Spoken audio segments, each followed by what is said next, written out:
right. Hello, everybody. Welcome to another episode. I'm Mercedes Pallmeyer. And today I am joined by my very good friend, very longtime friend and mentor. Really, he's probably my best friend right now. For years, actually, you've been by my side. And I'm very grateful to have Ryan Hurst on the show today. Hello, Ryan. Hello. I love it because, like I say the same thing about you. It's like, I get to hang out with my bestie today. So yeah, this is awesome. Yeah. So, and you're joining us from Wichita. Kansas. Yes. Yeah, which has been having some crazy weather. Oh my goodness, yes. So yeah, we were talking about last week. It got down to and I got to be careful because I'm always jumping between Celsius and Fahrenheit because right? Because I lived in Japan for so long. Yeah. But yes, it was kind of the average was, I believe, 10 degrees Fahrenheit. Damn. Yeah. And then yesterday was 76. So go figure. Yeah. There's no such thing as, no global warming at all. So yeah. And it's crazy actually today in Seattle, we're having some crazy high winds. So I'm hoping that I don't lose power because every time we have these winds, which hasn't happened often, but it's definitely been happening a lot more in the last couple months. So hopefully we'll have power for the whole podcast today. Yeah.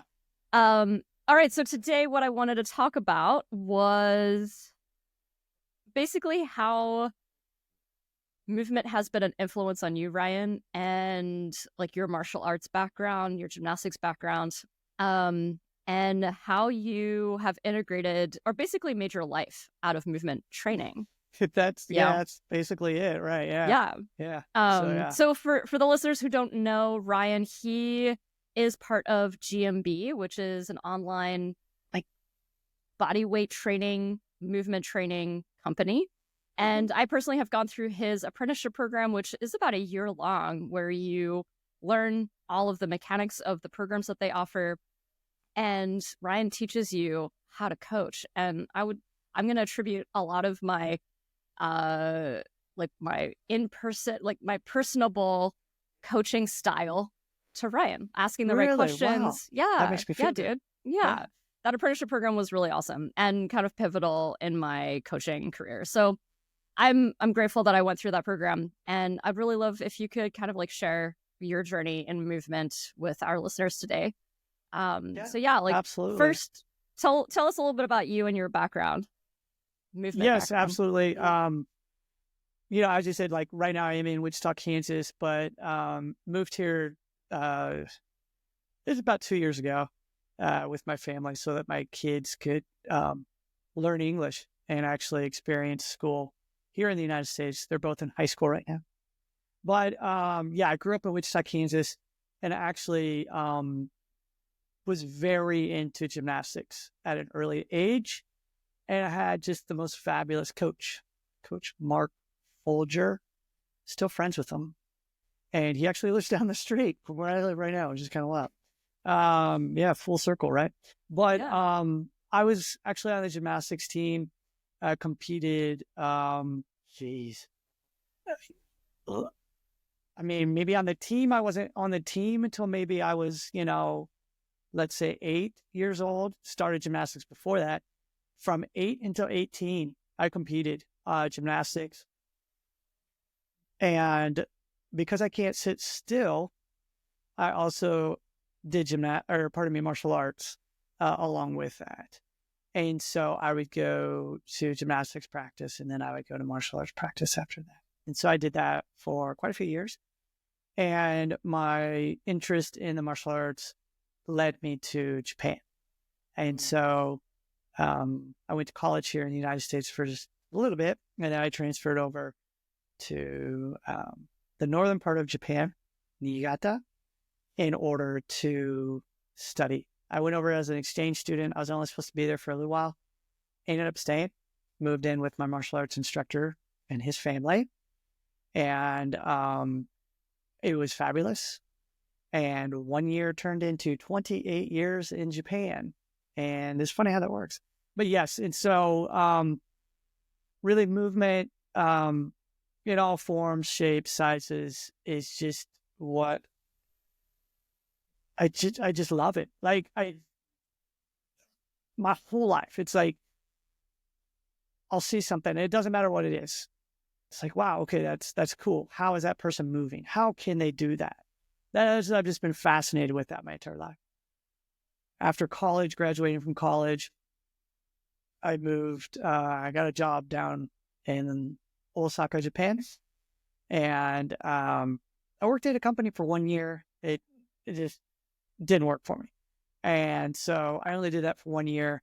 And then after that, I was hired by a martial arts complex. It's actually a shrine. That's the third largest shrine in Japan. It's located in Osaka, Japan. And I was hired to work in their martial arts hall. Very different than here over in the United States, where you have martial arts and they're like, it's a business, and it's like you go to train at that place and it's whatever. But over in Japan, it's a community center, and they're very common for, the highest ranking, martial artists in that area to teach out of that place. And the martial arts community center, if you will, lets them teach there. And then people just pay for mat fees. So one interesting point is that here in the United States, again, it's kind of a business of teaching that martial art where you pay, like, for example, right now, I just thought it was crazy. Let's just say like Brazilian Jiu-Jitsu is really popular in the United States right now. So let's say like anywhere from $150 to maybe $300 a month to go train. I remember, so I was over in judo, and I actually was at that martial arts hall, but I also trained at the Osaka Castle. Pretty cool. Kid from Kansas, rocking up each week to go train in a literal castle. I'm not joking. And then I also trained, I was on it was called Minatoku, which is the port area of Osaka. There was a police station there. And that was my main place I trained out of. Even though I worked at the martial arts hall, I actually competed for the Minatoku police civilian team in judo, which is also cool. But I remember I paid every month to train judo 500 yen, which is maybe the equivalent of $5. And so the instructors, very high level, very, very high level instructors, they're all volunteers. And so that's kind of tradition in Japan. So it's always been really interesting to me that, yes, while there are like monthly dues and things that you might pay, it is nothing like it is over here in terms of business. That has changed, though, in Japan currently because of places like Brazilian Jiu-Jitsu who charge a lot of money. And so karate and the more traditional martial arts in Japan have had to make changes in order to, be up with the times, if you will. But coming back to the movement, I was very lucky that I had to train at this martial arts hall.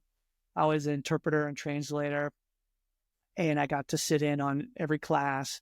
The instructor would beat me up, and I would explain what was going on to the people. And the main thing, though, is what I'm getting at with this is that during those times, while my interest was, of course, martial art and how to, I don't want to say beat a person up, that sounds horrible, but how to control a person, I was actually changing because I was looking at how I could build my body up to withstand training literally all day long and getting beat up.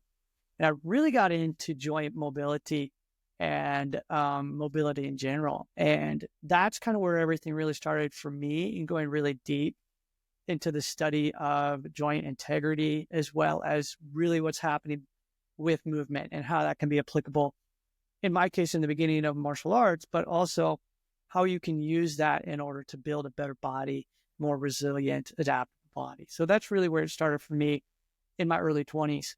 And ended up working with this American organization, becoming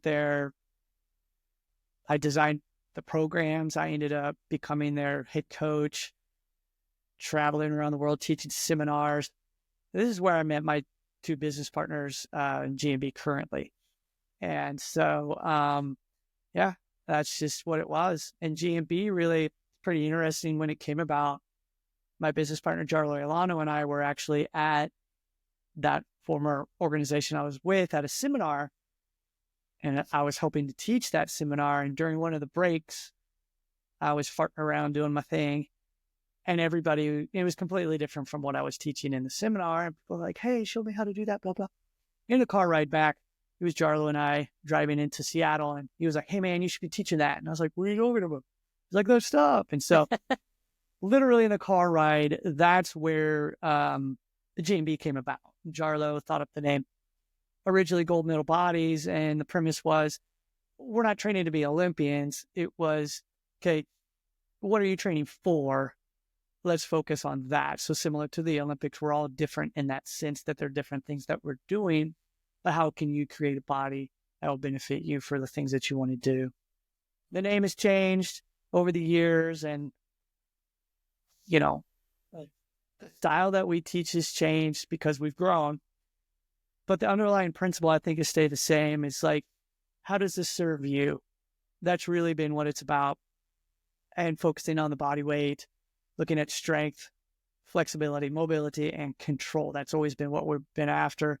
And how can we actually focus on creating that physical autonomy in a way that's productive and move away from just exercising for the sake of exercising and really focus on the why. Why are you doing this?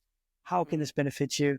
And also really, really trying to, and I think we've done a really good job of this, if I say so myself, of creating a methodology for a person to be able to, assess their body, figure out what's going on, where they might lack in that strength, flexibility, and control, and then give them protocols that they can use in order to help them to build the body that they want, again, for the things in their life that they want to do, whether that be anything from stand-up paddleboarding, climbing, just playing with their kids or whatever that might be. Yeah. Mm-hmm. So again, movement, that's all I know.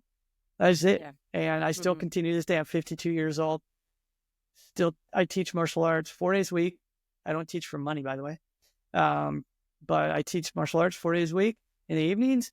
And then other than that, just trying to help people in GMB to move better and continue myself as well to move in the way that I want to for as long as I possibly can. Awesome. Rest of the time. Cheers. Yeah. Cheers.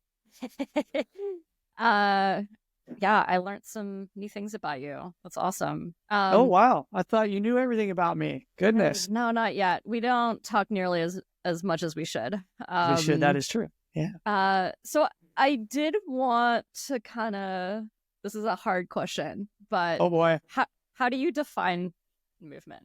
Okay. Yeah, this is a very difficult question, but I think it can actually be simple if you reframe the way that we look at it.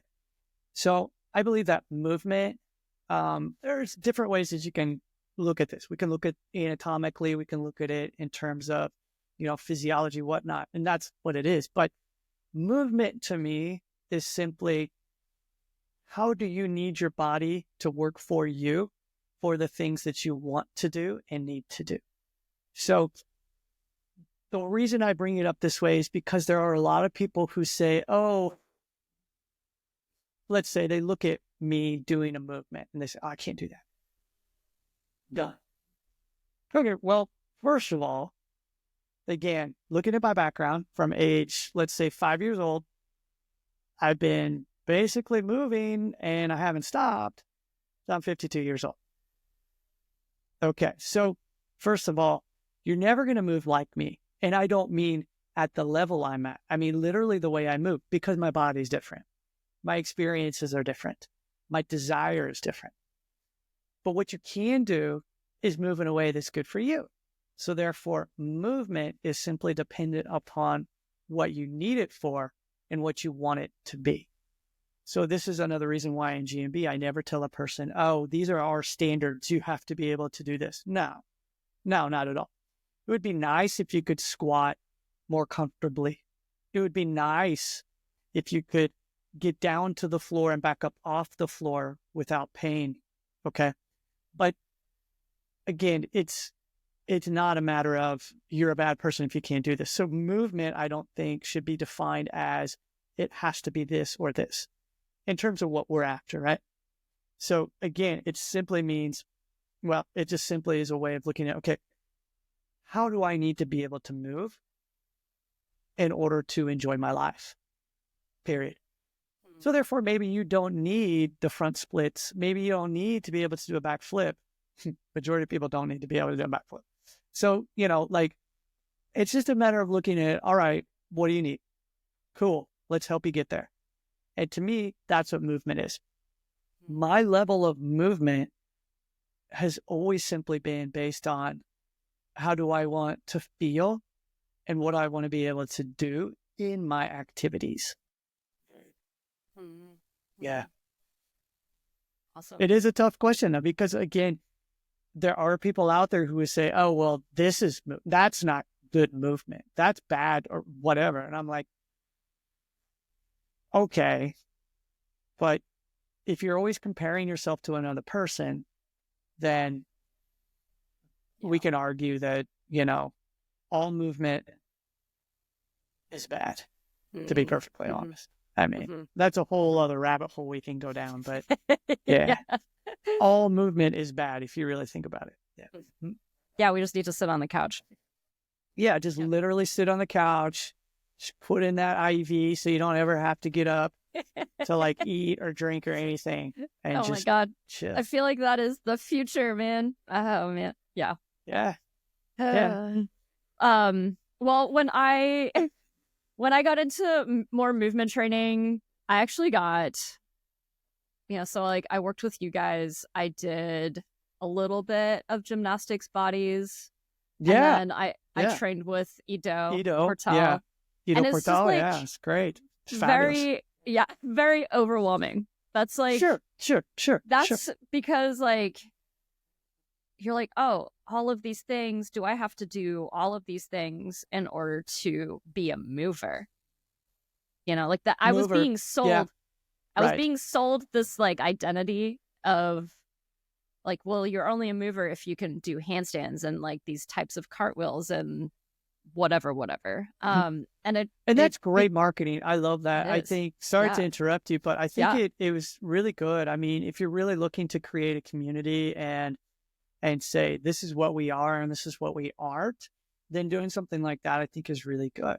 And props to Ido. I mean, he really helped to open the gate for quote unquote movers.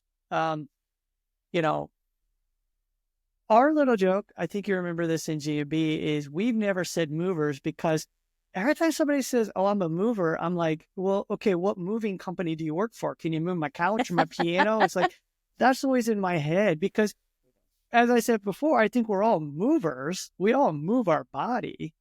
But, yes, instead of, saying Ido's this or Coach Summers is this or this, all I can say is what we are. And that is, we're anti-fitness fitnessers, and just looking at, not trying not to put a label on what we do, which is actually been difficult and hasn't helped us in our marketing. Totally. Right? Yeah. Because people are like, hey, I do GMB. And they're like, what the hell is GMB? And we're like, do you have an hour? And I can explain it to you. Yeah, totally. Instead of, but I do think this is really great. Sorry to like hijack what you just said there, but like gymnastic bodies or Ido, it was pretty clear what they're doing. There's like, this is us. And if you're not us, no, that's it. Again, I think maybe we've actually been too open, if you will, Sure. Maybe good and bad, but hey, it is what it is. But please, sorry, go ahead. Sorry to interrupt you there. What was I saying? Oh, just, about it being overwhelming. But it was a really long journey of like, kind of like going through all of that. And I quit for a while. I remember we talked about this. Yeah, so much. Yeah. Like, I don't even know what I'm doing anymore. And now I'm coming back to movement training. Which is awesome because I'm doing it specifically for me. Like I'm not trying to hit certain milestones, I guess, and that feels really freeing. So what is movement to you then? I'm really curious to ask this because you've come full circle. Yes, and I this is kind of like where I'm curious what you think about like movement for athletes, where like in climbing, it does feel like a bit of a box. Like your movement only fits in this box. And then with the supplemental training, which is strength training, which has helped my climbing so much, and I will attribute so much to just getting stronger and putting on more muscle, again, is just like this box. And so there's like this there's these gaps in my 3D view, I guess, that I know that my body is capable of, and I know that it's kind of missing. It's missing the secret juice. And that's where movement kind of always played a part. Makes sense. Where if I was moving in kind of like a diagonal motion with a cartwheel, it just kind of did something to my brain. You know, and it filled in those gaps, kind of like caulking. You know, it's like here's now your body is like really solid. It knows where it is in space. It has this better relationship with like now my relationship with climbing is a little bit better. So that to me that's movement training. It's like filling in these gaps that you don't necessarily get with your like sport training. Gotcha. And like strength training. That's where I've come to now. I love that because what you just described is, to be honest, what I think everyone, the process they go through, if they continue to go deep within this sort of conversation, we can look at martial arts in this realm as well. And just to give an example where, well, let's just use climbing. Okay. When we're younger, we have these, let's say, aspirations. We have these goals. We have certain milestones that we feel we need to hit.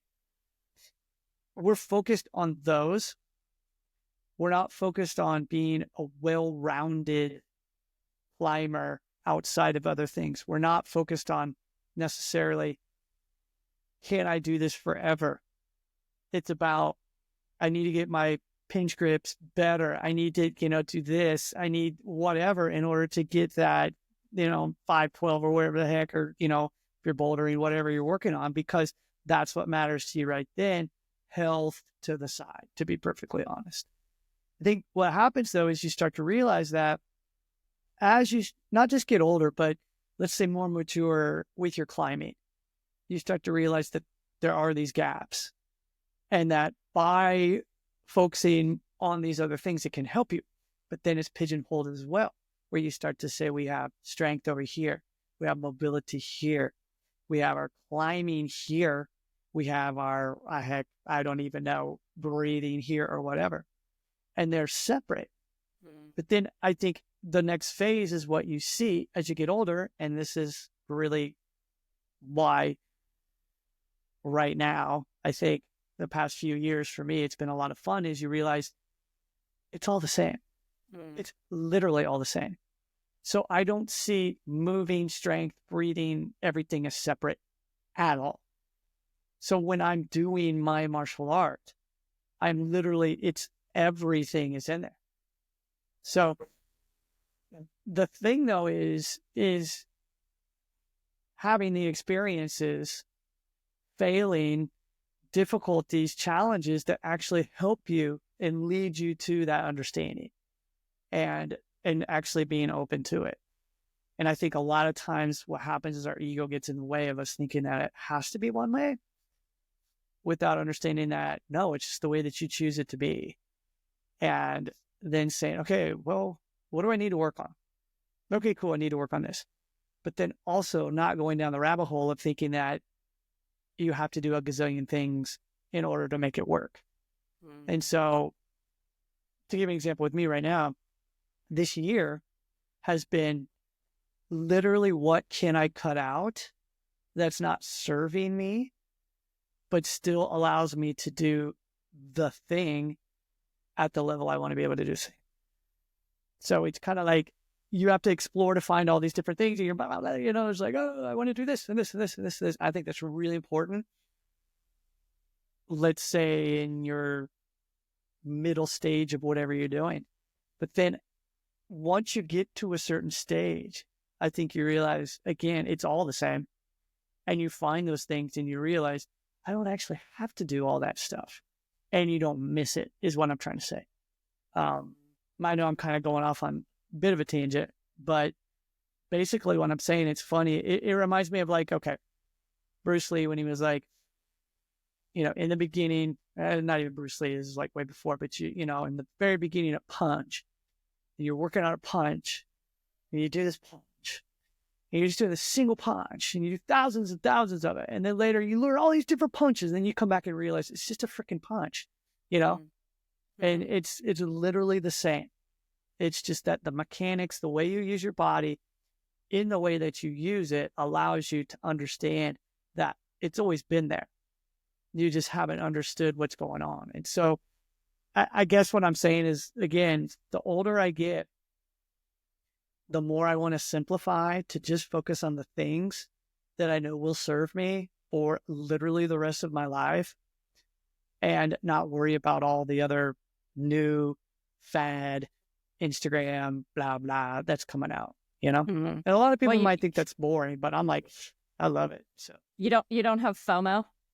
Oh my goodness gracious. That's no, what... I did. Of course I did. Yeah. Right? I was like, oh my God, I got to do this. I got to do my one-arm handstands along with my deadlifts, and I got to do this and this. And then now I'm just like, well, for example, the program that I'm doing right now, a lot of people might laugh. I know you and I haven't even talked about this yet, but it's a 1-year program, and I'm literally doing the same thing for 1 year. And most people are like, what? Huh? And it's like,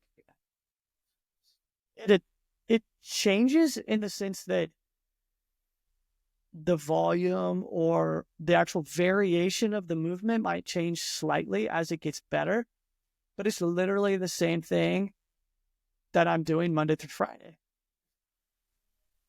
And the thing of it is I do the same in my martial arts. Like, I have people that come and drop in to train with me, like black belts, and we're doing stuff. And they're just like, I'm going to do the same thing. And you might know it's coming. You do know it's coming. But it's because, like, I've been looking at it from so many different angles and being able to get to that place that it's just there.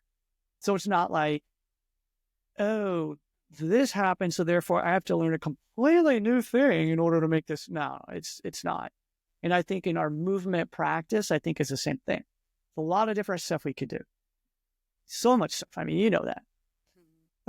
But what are like the real key things that if we were to focus on those would make everything else better? That's where Elements came along. And I'm not saying it's a perfect program, but it's like, I looked at, and if we want to get up here for these different things, what are those foundational movements to start with that'll help us to get there? And I remember taking this program to Andy and Jarlo. I remember because we were in Santa Fe, New Mexico, teaching the seminar. The three of us were in this hotel room. We're like, guys, I got this idea for this program. It's only these movements. And they're like, what? Like, yeah, hear me out, man. Seriously, And they're like, are you on crack? But the thing is that's what it was. I was like, okay, yeah, I just really think if we were to focus on these particular things, get so good that you couldn't do them wrong. But the cool thing is every day they're different because your body's different every day. But if you stick with it, you'll learn more, and it'll open up to variations and it just grows. And so, I don't know. These are the things that I think about if I were to tell my 20-year-old self, But then the other part of me is like, no, shut the hell up, because if it weren't for you going through that, then you wouldn't be where you are right now, because you probably wouldn't have been thinking about that. So anyway. Yeah. There's my ramble. Well, I think there's going back to your program where you're basically doing the same thing all year, that I feel like I've also been doing something similar. And I think there is kind of this expectation from people doing programs that things should be changing all the time, kind of like you were kind of like saying that earlier. and that maybe they feel like they're not progressing if things aren't changing. But I do believe that if you just show up and do the same stuff, it works. It works. Yeah. It works. Yeah. Yeah. I mean, okay. Give another example. So when I first started learning Brazilian Jiu-Jitsu, I went to the coach and I was like, hey, I want to do some private lessons. And he's like, okay, cool. And so we met and I said, all I want to do is focus on this one thing. He's like, okay.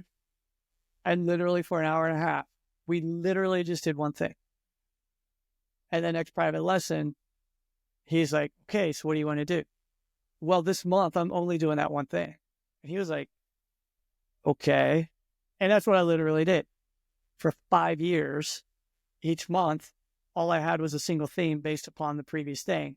He was like, why are you doing private lessons with me? And I said, because that's the fastest way to get where I want to go is by having you make sure that the thing I'm focused on is done correctly with the proper posture, breathing, and mindset in order to help me to get where I want to go. And that's all I did.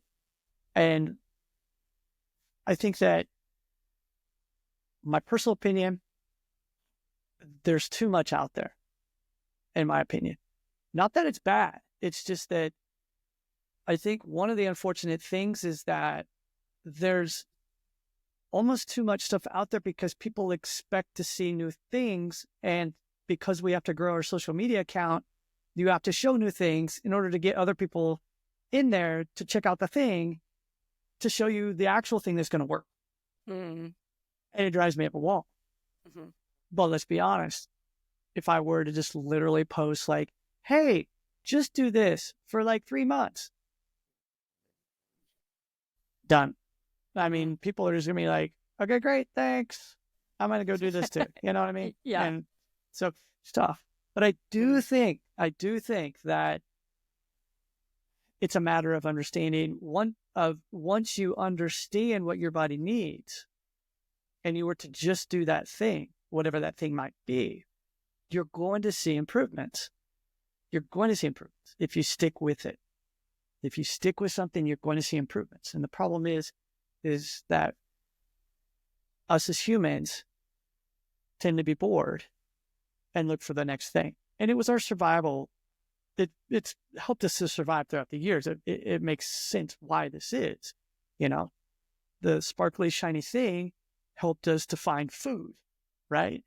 Mm-hmm. And right, you know, like the berries on the tree that helped us to literally survive. So it's not like, oh, everything's good now, just go meditate in a cave and you'll be fine. I mean, you know, it makes sense why. But I think now we are at a place in our lives, and I'm talking like culturally and high level of having everything we need, that I think we don't need to necessarily pursue things as much as we did before. Mm-hmm. If anything, I think we need to cut things out. Again, whole other topic. Mm-hmm. So yeah. Mm-hmm. Yeah, and the shiny object syndrome is like, it stops us from concentrating on one thing and getting better at that one thing. Right. Mm-hmm. I mean, we could go whole social media thing, but I don't think we need to. But coming back to like looking at the movement side of things is, and this is what I tell everybody, like, okay, what's the project that you're working on right now? And in climbing, you even say project, which is great. So this will relate to the listeners here, but like, I'm not talking about that bouldering project. Well, sure, you could add that in there, but literally, what is the one thing within your movement that you're focused on right now and gaining a better understanding of? And notice I didn't say making an improvement. So gaining a better understanding, because I think this is huge. Mm-hmm. So I think if we put the pressure on us to think that we have to improve all the time, we get frustrated and we lose out on the fact that it's not a matter of chasing improvement. It's a matter of gaining better understanding of where we currently are and bringing our mind to the present here and now, right now. Don't think about yesterday. Don't think about tomorrow. There is only now. What is going on? Awareness. Do that, improvement happens. so that we're not chasing improvement. We're actually being in the here and now. And because we're aware of what's going on, because that's our project of like, how am I placing my foot on this jug or whatever? And that only be the thing you're focused on brings you into the awareness of the moment. Voila, you get better, you know? Instead of saying, I want to improve my X. Okay, great. We all do. Okay. But what do you want to focus on in order to help you do that? And then once you get it, what's the next thing? Then you go back and review, so that again, you're doing the thing every single time. You just can't do it wrong, And this is to me what the basics are. And so if you're doing an overhead press, just get so good at the mechanics of your body of being able to do an overhead press that it's just dialed in. And so when you do it, the way to improve then, if you're going to be adding weight, you make sure that the form is there. It's not a matter of pushing more weight. It is the form there. If you can keep that form, you're going to get stronger. So I look at this it doesn't matter what I'm doing. Martial arts, YouTube right now, I'm trying to get better at YouTube. That's what I'm like. I'm not like, I need to do this. No, I'm like, okay, this week, I want to make this part of my thumbnail better. Okay. Do that. And a lot of people miss out, I think, on that because it's, I got to do everything and I got to do it now. Not really. I bet a question people are thinking about right now as they're listening to this is like, how do I know what to work on? And I bet the answer is it doesn't matter. It does not freaking matter. Literally. Because you choose one thing. You just choose one thing, right? Language. Let's talk about language because I'm trying to give different examples, right? I mean, as you know, I love language. I speak 3 languages. English, yeah. But,